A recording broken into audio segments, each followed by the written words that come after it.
मत्ती 15, मत्ती रचित सुसमाचार उसका 15 अध्याय।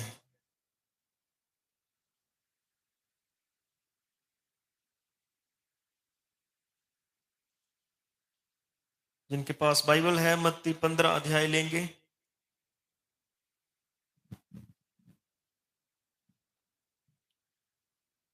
शुरू से पढ़ते हैं। तब यरूशलेम से कुछ फरीसी और शास्त्री यीशु के पास आकर कहने लगे, तेरे चेले पूर्वजों की परंपराओं को क्यों टालते हैं कि बिना हाथ धोए रोटी खाते हैं? उसने उनको उत्तर दिया, तुम भी अपनी परंपराओं के कारण क्यों परमेश्वर की आज्ञा टालते हो? आमीन। क्योंकि परमेश्वर ने कहा है, अपने पिता और अपनी माता का आदर करना,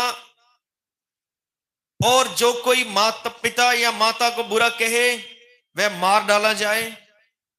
पर तुम कहते हो कि यदि कोई अपने पिता या माता से कहे, जो कुछ तुझे मुझसे लाभ पहुंच सकता था वह परमेश्वर को भेंट चढ़ाया जा चुका, तो वह अपने पिता का आदर ना करे। इस प्रकार तुमने अपनी परंपरा के कारण परमेश्वर का वचन टाल दिया। आमीन। यहां हिंदी में टाल दिया लिखा है, पंजाबी च की लिखा है शिकायत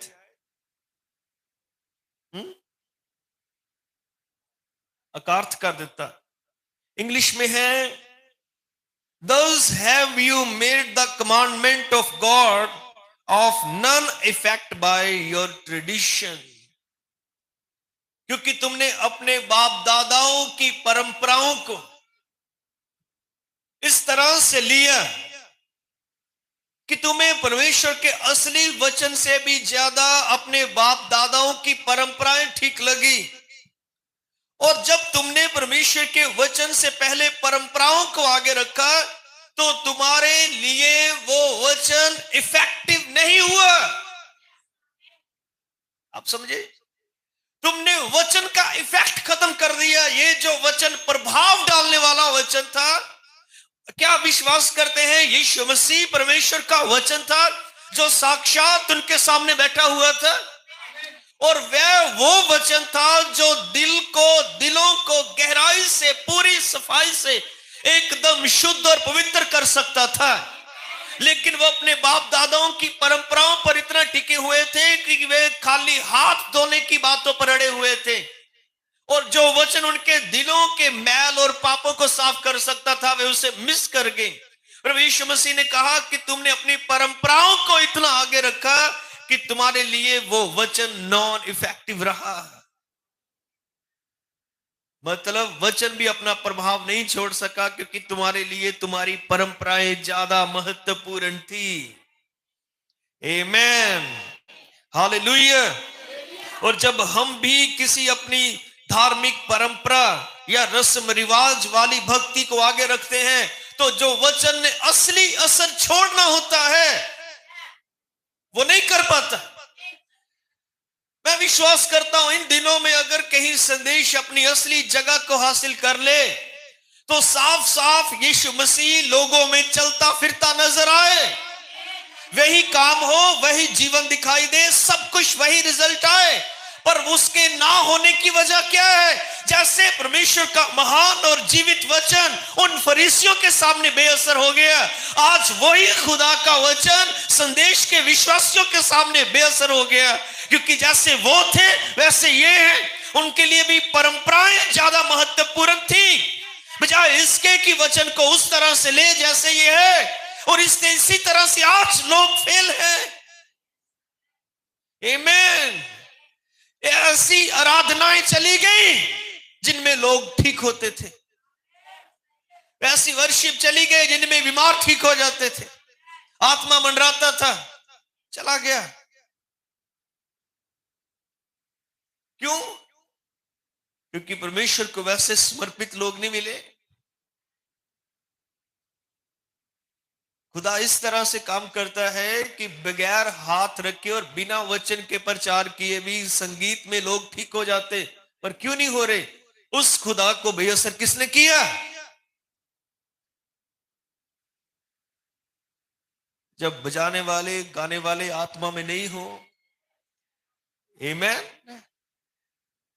वचन सुनने के द्वारा लोग ठीक हो जाते हैं, पर जब कोई ध्यान से सुनेगा ही नहीं, दिल खोल के नहीं सुन रहा कि इसको मैंने ग्रहण करना है, ये आखिरी संदेश है मेरे लिए, हिदायतें हैं, तो कैसे वो रिजल्ट आएगा? क्योंकि उसने कहा मेरा वचन जीवन और आत्मा है। अगर आप वचन ग्रहण नहीं करते, ना जीवन होगा ना आत्मा होगा, तो रिजल्ट कहां से आएगा? Praise the Lord. सो क्या आप विश्वास करते हैं, आमीन कह सकते हैं, कि जिस तरह से वचन फरीसियों के सामने बेअसर हुआ, उसी तरह से आज वचन उनके सामने बेअसर होगा जो एक रस्म रिवाज को खुदा के वचन से ज्यादा महत्व देते हैं। पर मैं विश्वास करता हूं परमेश्वर परंपराओं में नहीं बल्कि अपने वचन में पाया जाता है। आज कलीसिया को जरूरत है कि वो परंपरा से निकले। आमीन। और वचन को एक जीवन करके ले। मदर ब्रानम ने कहा कितनी भी बढ़िया दवाई आपने क्यों ना खरीदी हो, जब तक आप खा नहीं लेते तब तक आपको चंगाई नहीं मिलती।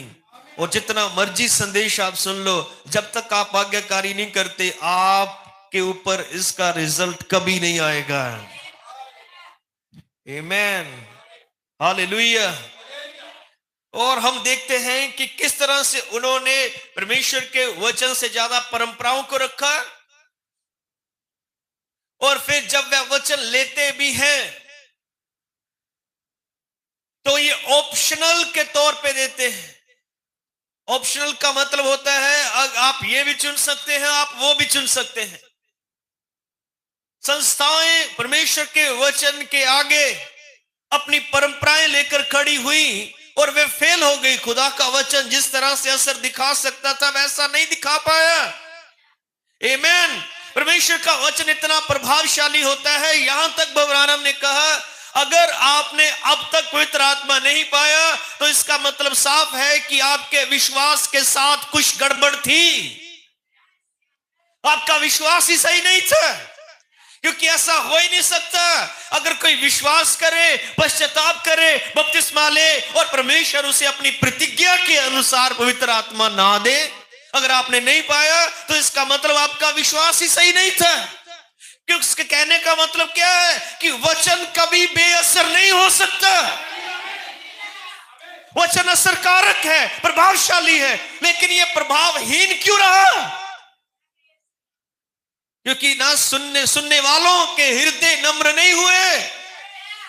आज ही खुदा सब कुछ कर सकता है, सारे बंधन तोड़ सकता है, सारे श्राप तोड़ सकता है, सारी बीमारियां तोड़ सकता है, सारे हालात बदल सकता है, पर उसे वो चाहिए जिनके ऊपर वचन प्रभाव डाले। सब कुछ कर सकता है क्योंकि वह कल, आज और युगानुयुग एक सा है। लोग इतने आदी हो चुके हैं सुनने के, ग्रहण करने के नहीं। उनको सुनने की इतनी आदत पड़ गई हुई है कि अब उनके लिए मानना बहुत दूर की बात चली गई। वो सुनने से संतुष्ट है, सुनने से संतुष्ट है, और फेल कौन हो रहा है? आमीन। परमेश्वर का वचन बेअसर दिखाई दे रहा है उनके सामने।